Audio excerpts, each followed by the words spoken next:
ರೈತ ಸಂಘದ ರೈತ ಸಂತೆ, ಕರ್ನಾಟಕ ರಾಜ್ಯ ರೈತ ಸಂಘ ಹಾಗೂ ಹಸಿರು ಸೇನೆಯ ಕನಸು ನಮ್ಮದು ರೈತ ಉತ್ಪಾದಕರ ಕಂಪನಿ. ಪ್ರೊಫೆಸರ್ ನಂಜುಂಡಸ್ವಾಮಿಯವರು 2000ನೇ ಇಸ್ವಿನಲ್ಲಿ ನಮ್ಮದು ಅಂತ ಒಂದು ಸಂಸ್ಥೆನ ಶುರು ಮಾಡಿದ್ರು. ಅದು ಕೋಆಪರೇಟಿವ್ ಮೂವ್ಮೆಂಟಲ್ಲಿ ಶುರು ಆಗಬೇಕು ಅಂದರು. ಅವ್ರ ಆರೋಗ್ಯ ಸಮಸ್ಯೆ ಮತ್ತು ಅವ್ರ ಕಾಲವಾದ ನಂತರ ಅದು ಅಲ್ಲಿಗೆ ನಿಂತಿತ್ತು.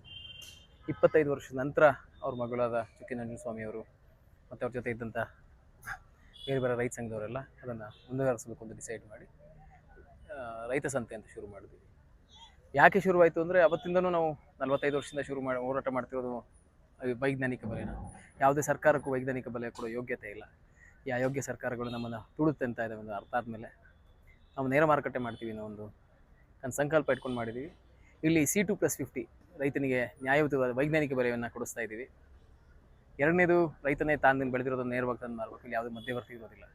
ಮಧ್ಯವರ್ತಿಗಳ ಮುಕ್ತವಾದಂಥ ಮಾರುಕಟ್ಟೆ. ಬೆಳೆಗಾರರಿಂದ ನೇರ ಬಳಕೆದಾರರಿಗೆ. ಇಲ್ಲಿ ಬೆಳೆಗಾರರಿಗೆ ಆರ್ಥಿಕ ಭದ್ರತೆ, ಬಳಕೆದಾರರಿಗೆ ಆರೋಗ್ಯ ಭದ್ರತೆ. ಇಡೀ ಪ್ರಪಂಚದ ಎಂಥ ದೊಡ್ಡ ಡಾಕ್ಟರ್ ಆದ್ರೂ ಕೂಡ ಯಾವ ಆರೋಗ್ಯನ ಸರಿ ಮಾಡ್ಬೋದು ಅಷ್ಟೇ ಬಿಟ್ಟರೆ ಆರೋಗ್ಯವಂತವಾಗಿ ಇರೋಕ್ಕೆ ನೋಡೋಕ್ಕಾಗಲ್ಲ. ಅವನು ಆರೋಗ್ಯವಂತ ಇರಬೇಕು, ಒಂದು ಆರೋಗ್ಯವಂತ ಆಹಾರ, ಆರೋಗ್ಯವಂತ ಬೆಳೆ ನಾವು ಮಾಡ್ತಿದ್ದೀವಿ. ಅದನ್ನು ನೇರವಾಗಿ ಬಳಕೆದಾರರು ತಲುಪಿಸುವಂಥ ವ್ಯವಸ್ಥೆ ಈ ಸಂಘ. ಆಮೇಲೆ ನಾನು ಅವಾಗಲೇ ಮೀಟಿಂಗ್ ನೀವು ಮಾಡುವಾಗ ನಾನು ಅದನ್ನು ಆ್ಯಕ್ಚುಲಿ ಅಟೆಂಡ್ ಮಾಡಿದೆ, ಕೇಳಿಸ್ಕೊಂಡೆ.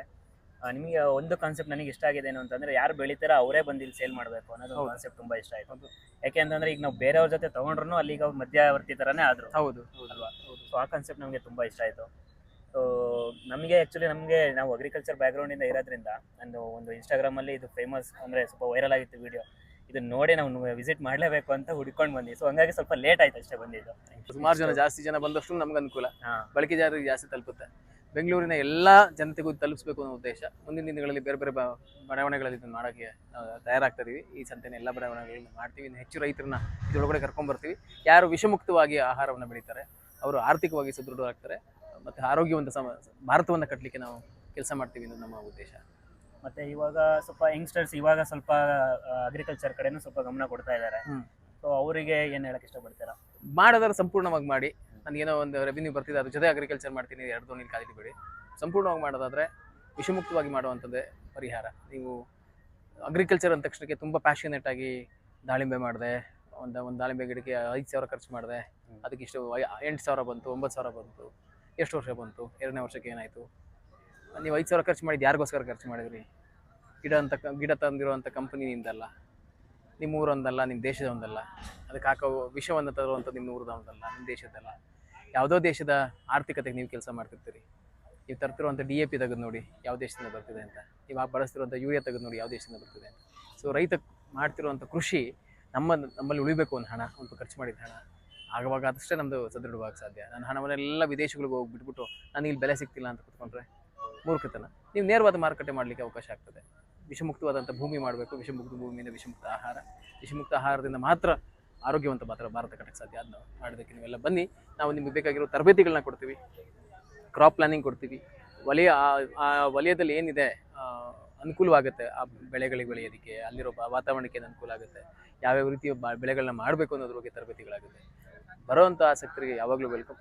ಬರೋದನ್ನು ವೈಜ್ಞಾನಿಕವಾಗಿ, ಕ್ರಮಬದ್ಧವಾಗಿ, ಶ್ರದ್ಧೆ ಮತ್ತು ಶಿಸ್ತಿನಿಂದ ಮಾಡಿದ್ರೆ ಯಾವತ್ತೂ ಭೂಮಿ ತಾಯಿ ಕೈ ಬಿಡಲ್ಲ. ತುಂಬ ಜನ ಕ್ರಿಯೇಟರ್ಸು ಈಗ ಬೇರೆ ಬೇರೆ ಪ್ರಾಡಕ್ಟ್ಗಳನ್ನ ಎಲ್ಲ ಪ್ರಮೋಟ್ ಮಾಡ್ತಾರೆ. ಪೇಡ್ ಪ್ರಮೋಷನ್ ಇರ್ಬೋದು. ಬಟ್ ಈ ಥರ ನಾವು ಈ ರೈತ ಸಂತೆ ಅಂತ ಏನಿದೆ, ಇಂಥ ಈವೆಂಟ್ಗಳನ್ನ ನಾವು ಪ್ರಮೋಟ್ ಮಾಡೋದ್ರಿಂದ ಮೇಯ್ನಾಗಿ ರೈತರಿಗೆ ಹೆಲ್ಪ್ ಆಗುತ್ತೆ. ಸೊ ಎಲ್ಲ ಹೇಳಾಗೆ ರೈತ ನಮ್ಮ ದೇಶದ ಬೆನ್ನೆಲುಬು. ಅಂದರೆ ರೈತ ಕರೆಕ್ಟಾಗಿದ್ದರೆ, ರೈತರಿಗೆ ಹೆಲ್ಪ್ ಆದರೆ ಸೊ ಎಲ್ರಿಗೂ ಒಳ್ಳೆಯದಾಗುತ್ತೆ. Thank you. ನಮ್ಮ ಅಭಿಪ್ರಾಯ. ಸೊ ಆದಷ್ಟು ಕ್ರಿಯೇಟರ್ಸ್ಗಳು ಇಂಥ ಈವೆಂಟ್ಗಳನ್ನ ಪ್ರಮೋಟ್ ಮಾಡಿ ಅಂತ ಹೇಳ್ತೀನಿ. Thank you sir. ಹೌದು, ನಿಮ್ಮ ಮುಖಾಂತರ ನಾನು ಕೇಳ್ಕೊಳ್ಳೋದಷ್ಟೇ. ಇಡೀ ನಾಗರಿಕತೆಯ ಮೂಲವಾಗಿರುವಂಥ ರೈತ ಇವತ್ತು ಮೂಲ ಗುಂಪಾಗಿದ್ದಾನೆ. ಮೂಲ ಗುಂಪಾಗಿ ಶಿಕ್ಷಕದಿಂದ ಹೀನವಾಗಿ ಪಾಪ ರೈತ ಅಲ್ಲ, ರೈತನಿಂದನೇ ಪ್ರಪಂಚ. ನಾವಿರೋದ್ರೆ ಪ್ರಪಂಚಕ್ಕೆ ಸಾಧ್ಯ. ಇವನಿಗೆ ಬೆಲೆ ಕೊಟ್ಟು, ತಿನ್ನೋ ಅನ್ನಕ್ಕೆ ಗೌರವ ಕೊಟ್ಟು, ನೈಸರ್ಗಿಕವಾಗಿ ಮಾಡ್ತಿರುವಂಥ ಒಂದು ವ್ಯವಸ್ಥೆಗೆ ನೀವು ಕೈ ಜೋಡಿಸಿ. ಧನ್ಯವಾದಗಳು. Thank you sir.